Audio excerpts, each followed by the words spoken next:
Ask Jeff anything. Ask Jeff. Yeah, you know the rest. Welcome everyone. Glad to have you. It's Q&A time and that fun. Thanks to all of you that took your time to submit your questions via Twitter. I really do appreciate it. I enjoy doing these. It's easy content, fun content as well. And I love having the interaction here. So as always, when I ask for these, Q&A questions I'll ask via Twitter. At the Jeff Schlegel is the Twitter handle. Make sure you follow so that way um, when I post the ask, you can respond and reply. Easy for me to say. This is what I get recording some of these videos before 6 a.m. The thoughts in the mind are not all the way there all the time, but you do what you gotta do. The grind continues. The hustle keeps on going. What else can you say? If it's your first time watching a video on this channel, smash that subscribe button. Smash it. Just smash it. And then click the bell. What the hell? Be notified of future videos. So let's go ahead and get started. Storm2817 asks, I can't remember if I asked this before. I can't either. That's why it's on this one, Storm. But is 2020 the worst collective year you can remember? And does 2021 really have a chance of being any better? I think it's all based on personal perspective. Like 2020 certainly has not been great. For me, like on a personal basis, there are several years back from my childhood and especially early adult years that were vast piles of feces compared to 2020. Like personally, 2020's been different. There's been some tough elements to it, certainly, some annoying elements to it, some challenging elements to it. But where I'm at in life and some of the things I have, like by comparison, I'd take 2020 personally over a lot of these other years that I've seen in my life, especially going back in the day a little bit. But I certainly could understand for a lot of folks, especially in this country, 2020 probably feels like one of the worst years, certainly. 2021 does have a chance of being better. Let's hope so. If we don't have hope, we don't have the power of positivity, the power of the potential possible, like, what do we have? Pauly Paul 412. Why doesn't Otto Graham get the proper recognition he deserves when it comes to the GOAT QB conversation? Because a lot of fans admittedly don't really understand or know football history. He also, I think, doesn't benefit from the fact that the first few years of his career, they played in the All-American Football Conference instead of the NFL. But when you look at Otto Graham and his time and the time that he played in relative to peers, relative to competition, which is the best way to measure somebody's greatness, he has to be in that conversation. This is a guy 10 years, and every year he was in the league, he played in that respective league's championship game, 7 total championships, including 3 NFL championships. Like, he was a preeminent passer of his time. He was a dual threat guy. Like, it sucks for him that he played in the era that he played in, and he played for Cleveland, and this is really the days before football and television got, that great working relationship. So I think that's why. Like, he's kind of the bridge in some ways from the Sammy Boss and Luckman days to the Johnny Unitas, etc. type of days. So he gets screwed over a little bit, no question. At Braden Smith, who is the Chicago Bears player most fans did not like that you did, and who is one now? Usually it works the other way. I don't like a Bears player that most of the other Bears fans do like. I think about the Cutlers or the Trubiskys of the world. Like, Alshon Jeffrey would be another one. Like, there are certain Bears players that I'm surprised you asked the question this way, Braden, honestly, because I would have thought the phrasing the other way. Like, who's a Bears player you didn't like that everybody else did? Like, it feels like that would be more fitting and more appropriate. I don't know if there really is one now. But good question. At Keys10 asks, how are the pets doing? They're good. Dogs are asleep in the bedroom right now. Cats are up floating around somewhere, probably asleep downstairs. They're good. I think they're enjoying, for the most part, having me work from home every day right now, and been doing that since March, and probably looking at doing that at least through the end of the year, maybe in the beginning of Q1 of 2021. So I think life is pretty good for them right now. Life's got to be pretty good for them. Thanks. Yeah, thanks for asking. Dave, how would you fix the Bulls and who would you trade? Let's be clear here. Uh, Everybody should be on the market. Nobody on that team is untouchable. And if your next comment is that you should build around Zach LaVine, I will clown you. Straight clown you. Period. They have nobody that you can classify as a franchise player. Nobody that is an absolute must retain. Nobody that you look at him and say, that's the real deal guy. You might think you have some young talent. You think you have some players, but you have nobody. Everybody is potentially tradable. The challenge is like, who's going to take him? Now, Levine is potentially marketable and tradable, especially towards the end of that, what feels like a relatively reasonable contract now. But how much would a team really give up for him, and what type of contending team is going to have the type of cap space necessary to be able to absorb that type of contract? And then what would you have to take in return in order to facilitate that type of trade? You know, the stupid Otto Porter deal, like, just don't even get me started with this thing. The hiring of Billy Donovan was solid. Certainly better than Jim Boylan. Like, that's the starting point. You know, are you going to win a championship with Billy Donovan as your head coach? Probably not. But he's got some cred. You know, maybe Thunder fans will sit there and knock him a little bit, and they'll question some things about him, and certainly right to do so. You can do that about a lot of head coaches, even those that do win championships. But, you know, for who the Bulls are and with the situation that we're in, like, Billy Donovan was a solid hire. Ibrahim Rao, what inspired you to do weekly picks for NFL games? Because watching your videos inspired me to do weekly picks on your channel. Well, just looking for NFL related content, honestly, and you know, it made sense. Like, hey, people ask me who do I think is going to win or what do I think is going to happen. Why not put out weekly pick videos and then kind of see where I stack up? That's pretty much it. Hot Rod asks, who do you think will be the first head coach fired during the season? Adam Gase, Matt Patricia, or Dan Quinn? The fact that Dan Quinn still has a job is absolutely astounding to me. The fact that Adam Gase has a job is more than astounding to me. Same thing with Matt Patricia. But I think it's Adam Gase. His Jets lose to the Broncos on, what is it, Thursday night? He probably gone after that. I think he'll be the first one. Mad Mike's Mega Mix. If a biopic was made of your life, who would you want cast as you, directing it, and narrating it? Me, myself, and I. I don't want somebody from Hollywood playing me.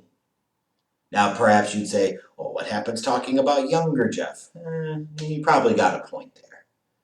But would you really want to see a biopic about my life? Probably not. But if it was, it's me, myself, and I.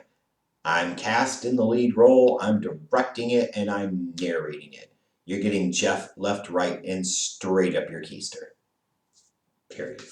Morton Karsten. When does Bob panic and send all of his few remaining draft picks to the Chicago Bears for Allen Robinson, hopefully soon? Dane the Funky Homo Sapien. What made you become a Cubs fan versus a Sox fan? They had Andre Dawson, Ryan Sandberg. Like, really? Also, living in Rockford, I was more easily able to watch Cubs games versus Sox games, so that was kind of it. The combination of players and access to be able to watch the games. And is Trey Lance fool's gold or the next big thing? I don't know yet. Great question. Illogical reason one. In terms of sports docs, I enjoyed watching 30 for 30, at least when it comes to things like The Last Dance or Bad Boys. I've even watched on Netflix the Vince Carter one. Vince Carter has one. Did you go to Coney Island and eat up 300 hot dogs? Most of y'all have no clue. When I've used this as an old inside joke I used to have with a couple of friends about Vince Carter being a fat ass. Like the fattest ass 600-pound two guard in NBA history. A lot of y'all don't like that. You take that way too personal. Like, we talked about an all-time hot dog eating starting five. You put a backcourt out there of him and Baron Davis, and bitch, shit's going down.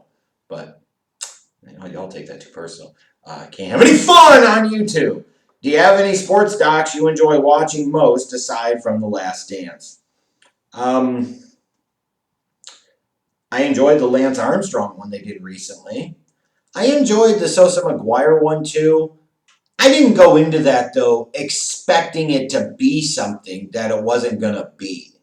Like it was gonna glance the topic a little bit and touch on it a little bit, but I didn't want to watch because of that. Like I wanted to just watch that documentary because I wanted to remember the fun that I had during that '98 season as a Cubs fan and as a baseball fan.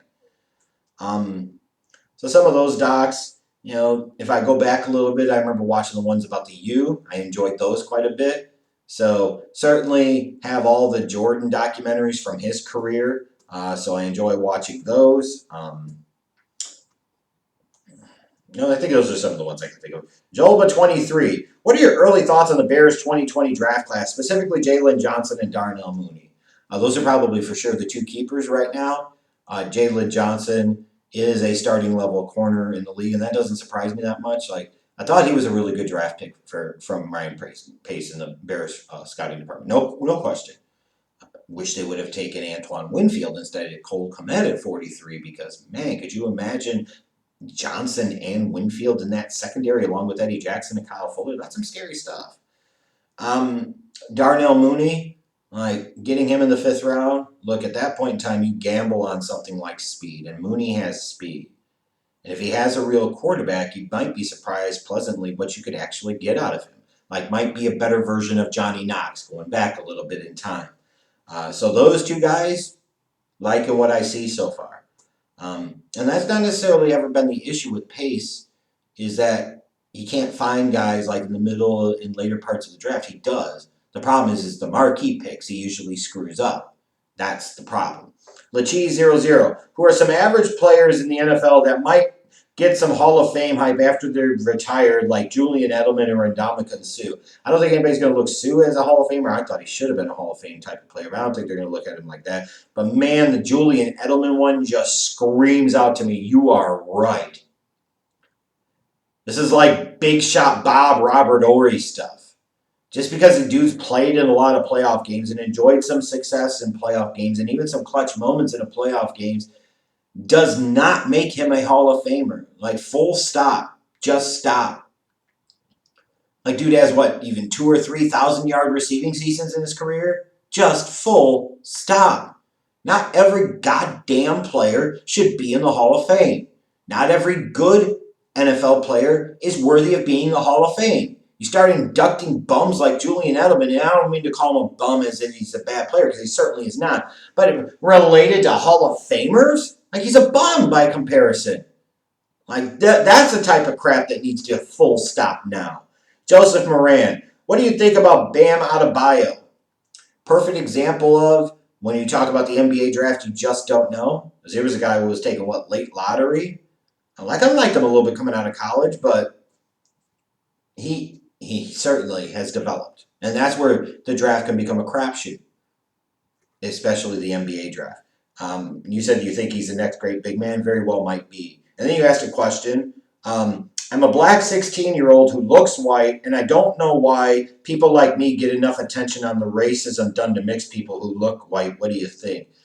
I don't know why you're asking the white guy about that, but if you want my honest opinion, I guess. I think it is one of those things that, it's kind of like the light skin versus dark skin dichotomy of treatment that you see in our popular culture.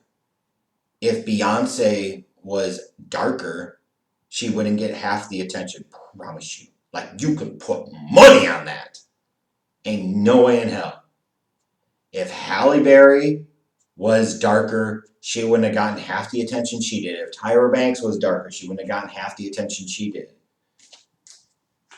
Because it's almost like this feeling of the lighter is closer to whiter, and that makes it better. Like maybe from a European mindset, maybe that's what it is. And then maybe you're talking about the black community. And again, I don't know why you're asking me, but I'll give you the best answer I can. Maybe perceiving it as, oh, they're more acceptable because they're lighter, so we don't like them. But then at the end of the day, like, you're also still not white. So you have a lot of white people, like, everybody, depending upon perspective, you can look at it and say they've got potentially a rough go at it. A lot of white people don't like me. A lot of black people don't like me. You are what you are, and fuck them all if they don't. But I could imagine as if you're mixed or light skinned, like you're gonna have some challenges. Because you're not as black as other members of the black community, so they'll kind of ostracize you or shun you a little bit. Or in some cases, they will gravitate closer to you because you're closer to being white, which is just weird. But then on the flip side, you'll have white people say, "Oh, he's not as threatening, so he's not so bad." But then they'll still call you the N word behind your back. Just weird. It's interesting. Just weird. But I think I've explained it. GM5 Collector, will you ever share your fantasy football team? Are you any good? Also, do you still like Jordan Love? Um, I give the Green Bay Packers organization the benefit of the doubt. In 25 years, they've had Brett Favre and Aaron Rodgers as their two starting quarterbacks. If they think Jordan Love's the guy, who the hell am I as a Chicago Bears fan to doubt that? Number one. As far as the fantasy football team, I stopped doing season-long fantasy a couple of years ago because you asked a question about am I any good? Yeah. But I would also get tired of dominating leagues and be like 11-1, 12-1 in the regular season. And then some bullshit would happen in week 15 in the semifinals, and I lose by 5 points. But every other week before that in the playoffs and the championship week 16, my team would score more. Like I just got tired of that after a while. It was too much to keep up with. Then you got the introduction of the daily fantasy with sites like DraftKings and FanDuel, and that just had more appeal to me, so I started doing that instead. American Dream Runny Nose. If you could pick the 4 presidents on Mount Rushmore, who would you choose and why? Okay, interesting question.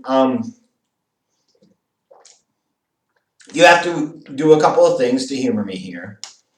You have to assume that all of them have been shitheads. All of them have been scuzzy. All of them have done bad, horrible, terrible things. So I have to measure this more on like impact and historical significance and meaning than actually agreeing with them, because most of the previous presidents I can't stand. And it's not just a thing of, well, you have to judge them based off of your time. No, like I hate that excuse. Doesn't matter whether it was 1,000 years ago or not. It's still really bad. Even if society told you at the time it was okay, it's still really bad. Like, screw that. This is dumb. But, Washington has to be on Mount Rushmore. I mean, he was the commander in chief of the Revolutionary Army when the United States of America came into being and became, and fought the Revolutionary War against Great Britain and ultimately won its independence. So he has to be on there. He absolutely has to be. Um, Lincoln, like from a historical standpoint, overseeing the Civil War, the Emancipation Proclamation, like there are things I could say about it, but again, I cannot deny his place. I also agree with Teddy Roosevelt being on there. I really do. Like some of the things he did from a progressive standpoint. Now you can make the historical argument. Well, Taft did more progressive things in his one term. You can make some of those arguments. But I think 3 out of the 4 you could certainly argue for. And maybe it is Jefferson. So maybe it does have the right 4 presidents. Now you've seen some folks in recent years want to talk about certain guys. I will say, when it comes to Mount Rushmore, and especially knowing some of the KKK ties of the lead sculptor for the Mount Rushmore project, I was always surprised that Andrew Jackson didn't end up on Mount Rushmore. I never figured out why didn't he get on there? It's just fascinating to me. Interesting. But if you look at it from a historical lens, like if you were to ask me, I think the more interesting question would be who would be the 5th president that you would put on there? Is it an FDR? Is it an Andrew Jackson? Is it a Dwight D. Eisenhower? Is it guys like that? And again, let me be clear, and don't say Reagan. Again, it's just judging based off of historical significance, impact, accomplishments, not whether or not they were good people or whether or not their policies were good or treated people well, because most of them did not. Let's be clear, they absolutely did not. Speaks Rain asks, does your gut tell you that Democrats intend to transfer presidential duties to Kamala Harris during Biden's first term? Certainly. I think if it's not officially, it's certainly unofficial. I think it is Biden's more of a monarchical, easy for me to say at this time, monarchical type of figurehead, whereas Kamala is more in charge of the true leading, if you will, of the country and the true leadership of the country. I'd be stunned if that didn't happen. So when you're voting for Joe Biden, in reality, you're voting as much, if not more so, for Kamala Harris as president of the United States. Similar to, let's say, and for a different reason, but when you were voting for George W. Bush, like you were voting for Dick Cheney. If you voted for George W. Bush for president both in 2000 and especially 2004, after you had almost 4 years of precedent in history telling you what, when you voted for W in 2004, that was a vote for President Cheney, not for President Bush. Period. So yes, I really think that's their intention. Made the vice presidential pick more than some ones that you would see previously. So thanks again, all of you guys, for submitting your questions. I enjoyed doing this. Hope you got something good and enjoyable out of this experience as well. I'll do another Q&A next week. I've got some other content coming up on this channel. Stay tuned. Thank you. See you later. Bye.